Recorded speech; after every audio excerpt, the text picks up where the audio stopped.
நன்னெறி கதைகள். கதையோட தலைப்பு பூரியும் சப்பாத்தியும். உங்களுக்கு பூரி பிடிக்கும்னா நம்மளோட சேனலை சப்ஸ்கிரைப் பண்ணிக்கோங்க. சப்பாத்தி பிடிக்கும்னா கதைக்கு ஒரு லைக் பண்ணுங்க. வாங்க இப்போ கதைக்குள்ளே போகலாம். பூரியும் சப்பாத்தியும் மாற்றி மாற்றி சண்டை போட்டுகிட்டே இருக்குதுங்க. நீ பெருசா நான் பெருசான்னு. சரி சரி, நம்ம சண்டை போட்டதெல்லாம் போதும், நீயா நானான்னு நம்ம போட்டி வச்சு தெரிஞ்சுப்போம். ஜெயிக்கிறவங்க தான் பெருசு அப்படின்ட்டு ஒரு முடிவுக்கு வந்துட்டாங்க.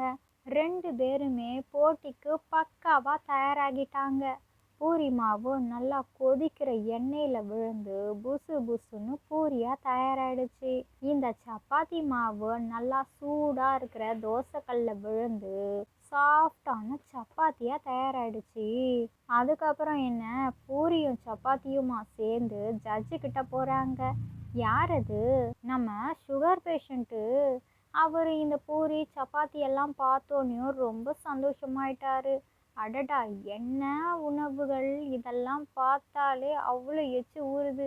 இன்னைக்கு ஒரு புடி பிடிச்சிடலாம், சரியான வேட்டை தான்னு சாப்பிட்றதுக்கு தயாராக பார்த்துட்டே இருக்கிறாங்க. பூரி ரொம்ப புசு புசுன்னு இருக்கிறதுல எக்ஸைட்மெண்ட்டாக இருக்குது. எப்படியும் ஜட்ஜு என்னையே பார்த்துட்ருக்குறாங்கல்ல, முதல்ல என்ன தான் சாப்பிட்டு ரொம்ப நல்லா இருக்குது, ஒன்றை தான் எனக்கு பிடிக்கும் அப்படின்ட்டு மார்க்கை அள்ளி கொடுக்க போகிறாங்கன்னு நினச்சிட்ருக்குது.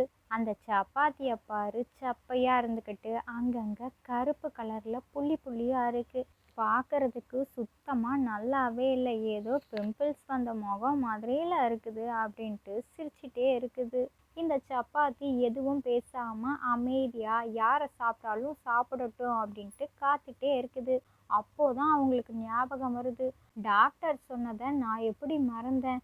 பூரி பூரி, என்னை மன்னிச்சிரு.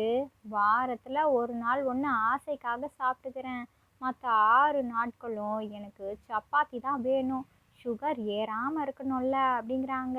உடனே அந்த பூரி சப்பாத்தியை பார்த்து மனசார மன்னிப்பையும் கேட்டுருச்சான். இந்த கதையிலேருந்து நாம் என்ன தெரிஞ்சுக்கணும் அப்படின்னா, நம்ம எதிரில் உள்ளவங்க எப்படிப்பட்டவங்கன்னு தெரியாமல் அவங்க சிறியவங்கன்னு நம்மளாம் முடிவெடுத்துக்கவே கூடாது. தோற்றத்தை வச்சு யாரையும் எப்போவும் முடிவு செஞ்சிடவே கூடாது. அவங்க யார், எப்படிப்பட்டவங்க என்னன்னே தெரியாமல் நம்மளா ஒரு யோசனை யோசிச்சோன்னா அது மிகப்பெரிய முட்டாள்தனம். எதிரில் உள்ளவங்களோட சரியான தெளிவான முகத்தை தெரிஞ்சதுக்கு அப்புறமா நாம் செஞ்ச தவறுகள் எல்லாத்துக்குமே அவங்கக்கிட்ட மன்னிப்பு கேட்கும் பொழுது அதில் அர்த்தமே இல்லை.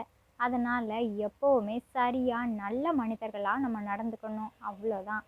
இந்த கதை பிடிச்சிருந்தா லைக் பண்ணுங்கள், ஷேர் பண்ணுங்கள், உங்களோட கருத்துக்களை கமெண்ட் பாக்ஸில் கமெண்ட் பண்ணுங்கள். இது மாதிரி சுவாரஸ்யமான கதைகளெல்லாம் பார்க்கணுமா, நம்மளோட சேனலை சப்ஸ்கிரைப் பண்ணிக்கோங்க. இதோட இன்னொரு சுவாரஸ்யமான கதைகள் வீடியோவில் பார்க்கலாம். ஓகே, பாய்.